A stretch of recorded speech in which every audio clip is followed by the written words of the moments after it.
Od 16.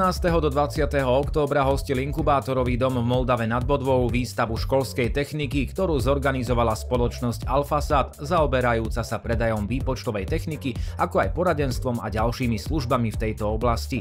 Školy, pre ktoré bola výstava primárne určená, mali skvelú možnosť zoznámiť sa s najnovšími technologickými riešeniami. Hlavným cieľom bolo v podstate predstaviť nové inovatívne interaktívne riešenia školám. Väčšinou sa stretávame s problémom, že sa im snažíme ukázať alebo predať v podstate nejakú novšiu technológiu a stále je tam to obmedzenie, že kvôli rozmerom a veľkostiam tých zariadení je to problematika, že si nemôžu vyskúšať ani porovnať. Tak preto sme sa rozhodli, že pre školy a školský sektor, ktorý je podľa nás trošku zanedbaný, a hlavne tu na východe, takže sa je pripravená výstava, kde pozývame viac vystavateľov a všetky zariadenia budú u nás vystavené, ale nie len tak, že na pozeranie, ale aj na vyskúšanie.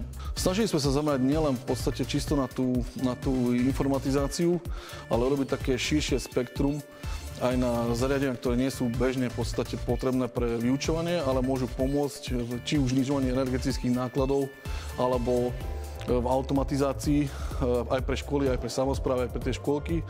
Tak sme tam pozvali v podstate 10 vystavateľov. Väčšina z nich mala aj interaktívne televízory. Mali sme tu v podstate tenkých klientov, interaktívnu podlahu, telefónne ústrednie, sieťové riešenia, robotiku, jazykovú triedu, solárne systémy, zabezpečovacie systémy, videovrátniky, požiarnu bezpečnosť, zvukové hlásiče, rozhlasy, kamerové systémy, zabezpečovačky, tlačové riešenia aj s prenájmom, nejaké audiovizuálne pomôcky, samozrejme repasované výpočtovú techniku, plus prístupové systémy a vrátnikov vo viacej prevedeniach, či už autonómnych alebo kombinovateľných s telefónovou ústredňou.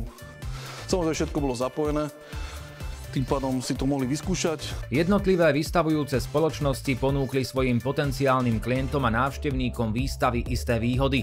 Vďaka priamému kontaktu s najnovšími zariadeniami sa rozvíja aj gramotnosť mládeže v tomto smere. V podstate, keď sa nám podarilo dostať sem tých vystavateľov, tak sme s každým jedným uzavreli určité zmluvy, ktoré boli záväzné pre nich, ktoré zabezpečia školám od 10 do 20% zľav, niektorí do vypredania zásob, niektorí do konca mesiaca, ale každý z nich bol ochotní v podstate na základe tej výstavy poskytnúť im navyše zľavy. A plus tu sa dozvedeli, že už tá technológia nie je až taká nedostupná, lebo dneska už nejaký set interaktívnej tabule je v porovnateľnej skoro rovnakej cene ako klasické nové interaktívne tabule, ktoré majú oveľa viac možností. Nemajú jednorázové využitie, ale je tam Android, je tam Windows, je to 10 prstov pohybovateľný, takže nie je to pre jedného žiaka, pre jeden účel a nie je to viazané na jeden hardware, na jeden nejaký notebook. Snažili sme sa pozvať viac ako 60 subjektov z nejakého 40 km okolia. Medzi pozvaní boli všetky škôlky, materské školy, stredné školy, základné školy, všetky školské subjekty a samozrejme aj samosprávy, ktorí patria ku ním, ktorí sú zriaďovateľmi týchto škôl a väčšinu z nich sme sa snažili rozdeliť do nejakých doobednejších a poobednejších stretnutí, aby sme to nejak mohli zmanéžovať, aby si každý stihol všetko vyskúšať a rozdeliť.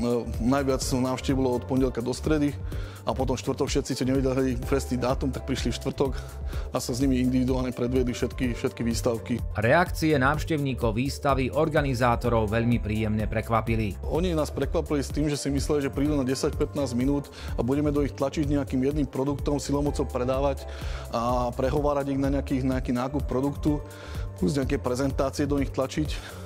A realita bola vlastným opakom, že v priemere jedna skupina tu strávila 3 hodiny. Dokonca niektoré školy boli skeptické, že poslali to jedného učiteľa do obeda a po obede sa zastavili 6, nakoľko sa im to páčilo, alebo došli aj s detičkami si vyskúšať naše interaktívne zariadenia, lebo na nich je potom najviac vidno, či to má zmysel, alebo nemá zmysel investovať do týchto zariadení. Medzi vystavovateľmi sa nachádzali subjekty z celého Slovenska, vďaka čomu si návštevníci výstavy mohli pozrieť konkrétne produkty naozaj zblízka. My sme tu mali vystavovateľov od Bratislavy, od Zvolena, Prešov, Košice, v podstate z celého Slovenska. A väčšinou tiež máme ten problém, že keď sa postupujeme viac školiť a dozvedieť nejaké nové technológie, tiež musíme utekať buď do Bratislavy, buď do Zvolena, buď do Žiliny. Pozrime sa na niektoré novinky, ktoré návštevníkov zaujali najviac. Začneme niečím špeciálnym. Nachádzame sa pri budúcnosti interaktívnej tabule. čo už vlastne odporúčam aj nepoužívať. Najnovšou generáciou týchto interaktívnych tabúl je vlastne interaktívna televízia. V čom spočíva výhoda, tak už teraz môžeme vidieť vo viditeľnosti, čiže ak je veľmi veľké svetlo, tak tie projektory interaktívnych tabúl zvyknú byť trošku menej zvýraznené, vlastne to, čo chceme vidieť až tak v 3. 4. lavici už nie je isté, že vidno. Ďalšou výhodou je týchto televízorov, že nám odpadnú všetky káble a kabeláže a takisto nám odpadne výmena žiaroviek v dnešných projektoroch, čo zvykne byť obrovský problém. No a toto všetko vlastne táto nová generácia nahrádza. Televízor s dotykovou plochou. Čo sa týka rozmerov, máme rozmery 65, 75 a 85 palcov a toto je tá stredná verzia 75 palcov. Konkrétne tento variant a všetky základné varianty sa vyrábajú s Androidom, tak ako to môžeme vidieť, Android 11. Samozrejme je možno doplniť o Windows moduly. Tento Windows modul nám slúži na to, že naraz máme v tomto zariadení aj Android, aj Windows. To znamená, že už nepotrebujeme ďalšie zariadenia, ako napríklad notebook alebo počítač a tým pádom naozaj máme už len jeden jediný kábel a to je zásuvka 230 V.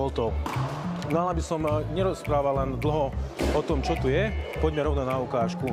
Úvod na obrazovke je klasická Android, ale mám tu hlavný gombík, hlavné menu, ktoré si viem rozkliknúť a viem si prepnúť na operačný systém, čo je v tomto prípade Windows a hneď vidíme základnú obrazovku samotného Windowsu, konkrétne je tu 11, tuším, a môžem pracovať presne tak, ako s klasickým počítačom.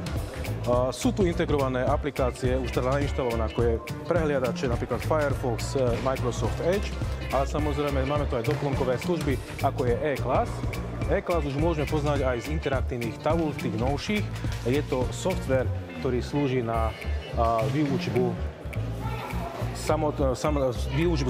na samotných interaktívnych tabulách a takisto aj na tomto interaktívnom zariadení alebo telke. Som si spustil ten E-Class program, hneď sa nám aj otvorí a potom si môžeme ukazovať zo pár trikov, čo s nimi vieme robiť. Takže toto je naozaj generácia nová a budúcnosť interaktívnych tabúl, ktorá nám nahrádza tú starú verziu. A už sa nám medzi tým otvorila aj samotná biela tabula. Základ je naozaj klasická biela tabula, kde si môžeme zvoliť rôzne nástroje a prvky, ako napríklad ceruska, viem si zvoliť napríklad štetec, viem si zvoliť farebnosť a učiteľ už môže kresliť, písať. Veľmi dôležité je, že na interaktívnych tabuliach sme vždy museli kalibrovať. Tá kalibrácia nás zdržovala, nevždy sa podarila. Tuto všetko odpadá. Na interaktívnej tabuli sme mohli písať jedným, max 2 prstami.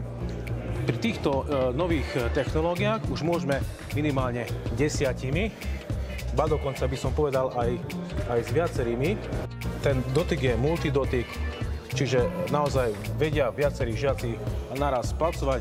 Zároveň som si rozdiel obrazovku rovna 4 časti, čiže máme 4 plochy, kde sa jednotliví študenti môžu rozpracovať svoje projekty. Tento software takisto má rôzne nástroje, ako napríklad disciplíny v rámci matematiky, môžu sa robiť pokusy, matematické nástroje, uhlomery, kružnice a tak ďalej. A samozrejme aj aplikácie tretích strán, ktoré môžu veľmi funkčne a nádherne pracovať pri vyučovacom procese pre samotných pedagógov a uľahčí im to prácu. Samozrejmosťou sú aj veci, ako je internet, čiže už nepotrebujem mať ďalší notebook, ďalšie zariadenie, len si otvorím prehliadač, naťukám si želanú web stránku, či už pridanou klávesnicou, ktorá môže byť na stojane, povedzme si YouTube. Keď im chcem niečo premietnúť, veľmi jednoduchými, ladnými krokmi viem si otvoriť videjko, spustiť im ho, samozrejme zabudovaný reprák, ktorý sa dá aj rozšíriť ďalšou zvukovou techniku. Takže máme tu naozaj plnohodnotné zariadenie na prácu a vyučovanie. Okrem technických parametrov zariadenia je dôležitá aj možnosť inštalácie príslušenstva. Samotné interaktívne televízory môžu fungovať ako samostatne, či už na stojane, alebo inštalovať na samotnú stenu napevno. Výhodou je, že pri mobilných verziách sa môžu premiestniť treba z miestnosti do miestnosti. Ďalšia veľmi dôležitá vec je, často sa pýtajú, či netreba sa báť chrániť ten televízor, keďže je to predsa len technika. Je to Gorilla sklo, nič sa nestane, čiže deti, keď aj buchnú do toho, je to odolné, takže je to prispôsobené práve na ten vyučovací proces a kontakt s deťmi. Častým strašiakom v prípade nových technológií je cena. Pri bližšom pohľade je však rozdiel často malý, niekedy žiadny. Už tie základné verzie sú za rovnakú cenu ako samotná interaktívna tabuľa s projektorom a s nejakým notebookom alebo s počítačom, pretože interaktívna tabuľa dokáže fungovať len takto v sete, kdežto tu máme všetko naozaj v jednom a cena je úplne porovnateľná, by som povedal už aj rovnaká. Keď si odmyslíme, že treba ďalšiu kabeláž, tak kabeláž sa zvykne kaziť a trhať, čo vieme ako učiteľa, že pri katedrách hlavne tie pripojovanie, odpojovanie zariadení veľmi nepomáha. K tomu takisto v projektoroch treba veľmi často, alebo teda raz za čas vymeniť žiarovky, ktoré nestoja málo peňazí a už je ich čoraz ťažšie zohnať aj na samotnom trhu. Tieto ďalšie investície v tomto prípade naozaj odpadávajú. A minule sme aj prerátali, že životnosť takejto telky, koľko vychádza, naozaj to vychádzalo stovky rokov, nie ako pri žiarovkách v projektoroch, kde to naozaj boli tie čísla tak trošku nižšie a naozaj tie žiarovky trebalo meniť. Hlavne keď sa tá údržba trošku zanedbala, alebo sa alebo začali sa kvôli prachu a tým nečistotám tie žiarovky prehrievať. Čiže toto všetko tu odpadá a opakujem, tá cena je porovnateľná, by som povedal, už rovnaká. Takže projektory pomalečky treba zabudnúť, tak ako môžeme vidieť tu aj pri vchode, kde už máme techniku, ktorá už sa viac menej považuje za minulosť. Dajme priestor ďalšej spoločnosti, ktorá svoje produkty predviedla zvedavým návštevníkom. Firma Avalon sa zaoberá predajom alebo viac menej pre školy, ale nielen predajom, ale viac menej ide o tú modernú školu, ktorá v dnešnej dobe je ako nejaká taká dôležitá. Čiže moderné technológie pre deti od školského veku, aj pre škôlkarov. Napríklad aj tu máme FlySky, respektíve interaktívnu podlahu, čo si vlastne môžeme trošku ukázať aj názorne. Je to jednoduché ovládanie, ten prístroj v podstate potrebuje iba jeden statív, alebo respektíve môže sa to upevniť aj na strop. Sú to rôzne vzdelávacie programy, ktoré napríklad deti učia pohyb, v podstate čo sa týka aj to, čo patrí do rieky, čiže majú chytať to, čo tam vlastne nepatrí. Čiže zbierajú vlastne, je to určené skôr tieto veci pre nejaké školské alebo škôlkarské veci, čiže deti v škôlkach vedia využiť aj to. Učiť sa v podstate takej ekológii aj v prírode. Máme tu v podstate potom aj rôzne iné veci, čiže keď si dáme napríklad aj vzdelávanie, čiže môžeme si tu matematické príklady alebo hudbu. Majú tu v podstate rôzne piana a môžu štyria v podstate naraz aj súčasne skákať potom a niečo si zahrať. A pritom sa učiť aj, aké tóny vlastne to vydáva. Potom sú tu ďalšie matematické balíky. Je to vlastne zase určené pre nejaké detičky. Tu nás si vieme vlastne určiť, čo je viac alebo menej, alebo ščítanie, odčítanie. A znova je to určené od preškôlkarov alebo 1-4, lebo tu nás si dá aj zvoliť, že či sa učia do 10 alebo až do 100 príklady. Máme tu napríklad tie športové veci, čiže futbal a rôzne ďalšie hry. Futbal vlastne funguje na takej princípe, že môžu dvaja na tom skákať a strieľajú v podstate loptu, hej, ale je to fakt o čisto zábave. Hej. Sú tu rôzne, ako napríklad aj vzdelávacie veci, ako zvuky prírody a tak, hej, čiže v podstate deti sa nie len akože hrajú, ale naozaj sa aj niečo učia. Sú tam napríklad aj v angličtine nejaké veci. Pozrime sa na ďalšie vylepšenie, ktoré učitelia istotne privítajú. Hlavnou výhodou pre učiteľa je omnoho dôslednejšia kontrola toho, čo žiaci môžu a nemôžu na počítačoch robiť. Takáto malá krabička umiestnená na zadnej strane monitora. Volá sa to Zero Client. Veľkou výhodou Zero Clienta je to, že prvá a základná, že má len 5 W spotrebu. Pri bežných počítačoch, ktorí majú vlastne nejakých 150 W, je tá úspora veľmi akože citeľná. Princíp celého je to, že je len jeden počítač a tieto krabičky sú vlastne len klienti, ktorí sú umiestnený na zadných stranách monitorov a všetko to riadi v podstate iba jeden server. Čiže v školách je to veľmi využiteľné v tom, že učiteľ má brutálny prehľad o tom, čo ten žiak robí. Oni im vedia povoliť, či budú môcť mať internet, či budú môcť si písať vlastne, ale písať môžu iba medzi učiteľom a žiakom. Keď má nejakú otázku, tak on sa vie prihlásiť a ten žiak v podstate, alebo učiteľ mu len odpovie. Medzi sebou nemôžu vôbec robiť. Vie učiteľ napríklad urobiť aj to, že sa prihlási na jeho počítač, na monitor a ukáže mu, ako čo má robiť.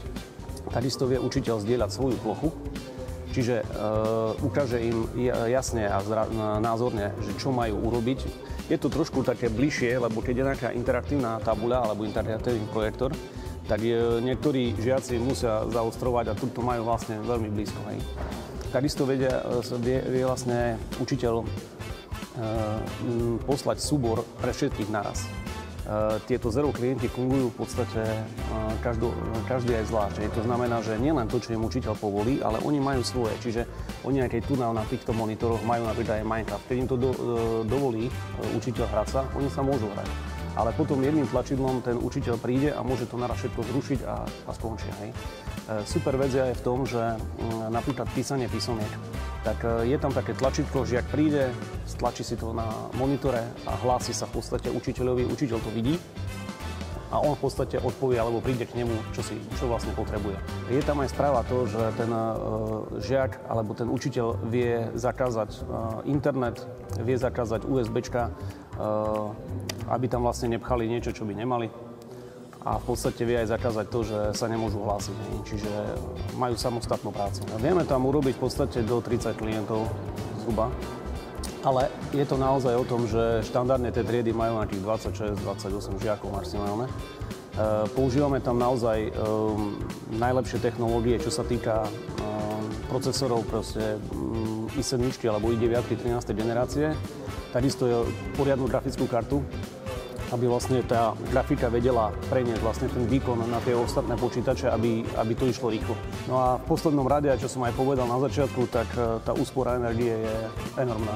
Tam v podstate proti bežným počítačom máte len 5 W spotrebu, čo je úplne super. Posledným produktom, na ktorý sa pozrieme, je jazyková učebňa. Jazyková učebňa je super v tom, že žiakov núti, alebo v podstate sú aktívne zapojení do hodiny naozaj 45 minút, pretože učiteľ ich má znova pod kontrolou, ale vie v podstate dávať samostatnú prácu jednotlivým žiakom, skupinám a čo je super a výhoda, čiže príde učiteľ do triedy, dá si zoznam študentov, napríklad 1. a 2. C, on si dá vlastný zoznam študentov, jemu sa to vlastne tu na celé zobrazí. A teraz v podstate vie všetkých týchto žiakov vlastne ovládať v tom, že čím spustí mikrofón, čím spustí nejakú nahrávku, alebo bude ich len odpočúvať a oni sa medzi sebou vedia rozprávať. Vie rozdeliť ich do skupín. Čiže jedna skupina komunikuje, druhá skupina počúva nejaký listening. Potom ich vymení, vedia medzi sebou, vie ich dokonca nahrávať. To znamená, že čo medzi sebou povedali, vie potom im pustiť a rozprávať sa o tom, že či to povedali dobre, či je to v poriadku a podobné veci. Čo sa týka ovládania, je to úplne jednoduché a hlavne je to, že tá aktivita na hodine je úplne iná. Ako keď my sme boli menší, tak nás učili tak, že pani učiteľka sa rozprávala s niekým a tí ostatní len počúvali.